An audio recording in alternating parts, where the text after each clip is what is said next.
शिव भक्त गरीब बुढ़िया। मंगला नाम की बहुत ही गरीब बूढ़ी औरत अपने बहू बेटे के साथ रहा करती थी। मंगला भगवान शिव की परम भक्त थी। उसका नियम था पूजा आरती के बाद अपने भोजन को दो भागों में बांटना। एक भाग भगवान शिव को अर्पित करना और दूसरा भाग स्वयं खाना। मंगला की यह आदत उसकी बहू को बिल्कुल भी पसंद नहीं थी। वो इसी बात को लेकर रोजाना मंगला को सुनाती रहती थी। माँ जी, आपको पता है ना, घर में रोटी का अकाल पड़ा हुआ है। बड़ी मुश्किल से एक वक्त की रोटी घर में बनती है। उसमें से भी आप आधा हिस्सा भगवान शिव के नाम कर दूसरे गरीबों में बांट देती हो। ऐसा कैसे चलेगा? इससे तो अच्छा है कि आप आधा ही भोजन किया करो। आधा खराब क्यों करती हो? अपनी बहू के मुंह से ऐसी बात सुनकर मंगला बोली, मैं भोजन खराब नहीं करती हूँ। मैं तो अपने जैसे ही गरीबों को भगवान शिव के नाम का भोजन देती हूँ ताकि किसी और को भी पेट भर सके। और फिर मैं अपनी रोटी में से ही तो आधी रोटी देती हूँ। मैं इससे अधिक भोजन नहीं लेती। मंगला की बहू सुधा बोली, तो ठीक है, आपको कल से आधी रोटी ही मिलेगी ताकि आपकी आधी रोटी घर में इस्तेमाल हो सके। आपको पता भी है कितने दिनों से इन्हें काम भी नहीं मिल रहा है। तभी मंगला का बेटा गोपाल भी वहां आ जाता है और सुधा की हाँ में हाँ मिलाने लगता है।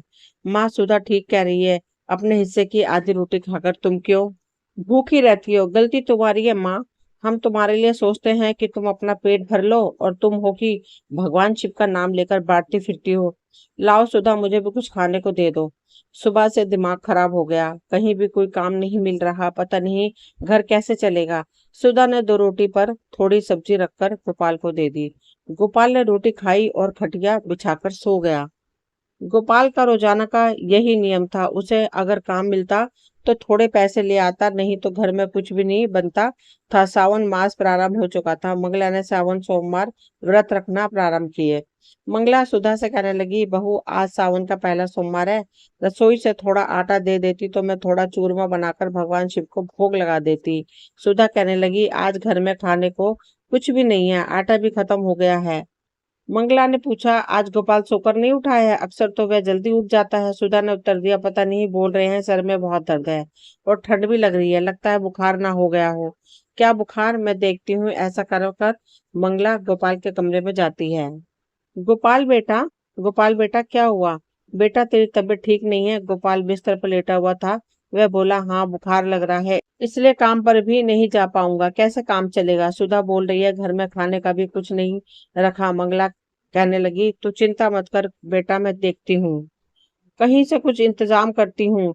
तो आराम कर, मैं आती हूँ। यह सुनकर सुधा ताने मारते हुए कहने लगी, कह तो ऐसे रही हैं जैसे महीने भर का राशन उठाकर ले आएंगी। देखना खाली हाथ लौट आएंगी। मंगला बड़ी देर तक सड़क पर घूमती रही पर उसे कोई रास्ता नहीं नजर आया जिससे वे पैसे कमा सके। वह एक किराने की दुकान पर जाकर पूछने लगी, भैया कोई काम मिलेगा? दुकानदार बोला, नहीं अम्मा, हमारी दुकान पर आप जैसे बूढ़े लोगों के लिए कोई काम नहीं है। मंगला अब थोड़ी परेशान होने लगी और मन ही मन सोचने लगी, क्या करूं, मुझे तो कोई भी काम नहीं दे रहा है।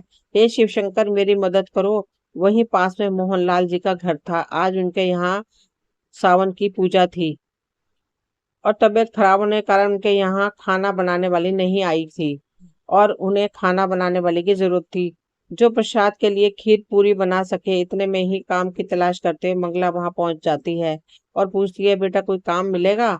मुझे पैसों की बहुत जरूरत है। बेटा मेरी मदद करो, मैं कोई भी काम कर लूंगी। मोहनलाल जी ने मंगला से पूछा, अम्मा खाना बना सकती हो? घर में सावन की पूजा है, कुछ लोगों का प्रसाद का खाना तैयार करना है। अगर तुम हाँ कहो तो मैं तुम्हें अपने घर के साथ रसोई दिखा देता हूँ। मंगला बोली, हाँ बेटा, मैं शुद्ध शाकाहारी भोजन अच्छे से तैयार कर सकती हूँ। भगवान भोलेनाथ तुम पर कृपा करे। तुम्हारा बहुत एहसान होगा बेटा अगर तुम मुझे ये काम दे दो। मोहनलाल जी मंगला से बोले, जब काम खत्म हो जाएगा तो अम्मा मुझे मिलना। ठीक है, मैं तुम्हारे काम के पैसे दे दूंगा। नौकर मंगला का रसोई की तरफ ले जाता है। मंगला वहां खूब मन लगाकर बहुत ही स्वादिष्ट प्रसाद का भोजन तैयार करती है। सबको मंगला के हाथ का बना हुआ प्रसाद बहुत पसंद आया। मोहनलाल जी मंगला से कहने लगे, अम्मा जी, आपके हाथ का प्रसाद मेहमानों को बहुत पसंद आया। सचमुच आपके हाथों में तो अलग ही स्वाद है।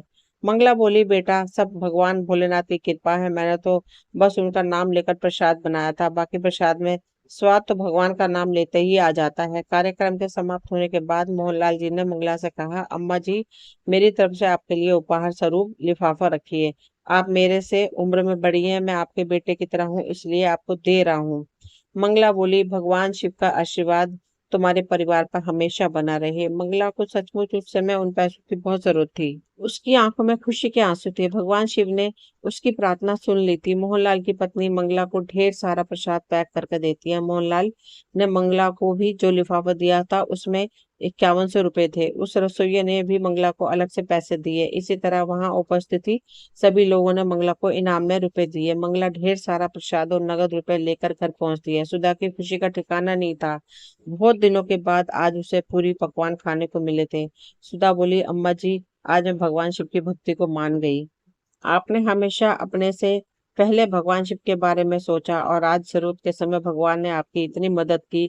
माँ जी, अब मैं कभी भी आपको भगवान के हिस्से का भोग लगाने से नहीं रोकूंगी। मंगला कहने लगी, बहू, तुम दोनों तो मेरी जिंदगी हो। मैं तुम दोनों के लिए भगवान शिव से हमेशा प्रार्थना करती हूँ कि तुम दोनों हमेशा खुश रहो। गोपाल बेटा, एक काम कर, अभी मेरे पास जो पैसे हैं उनमें से तो काम शुरू कर ले।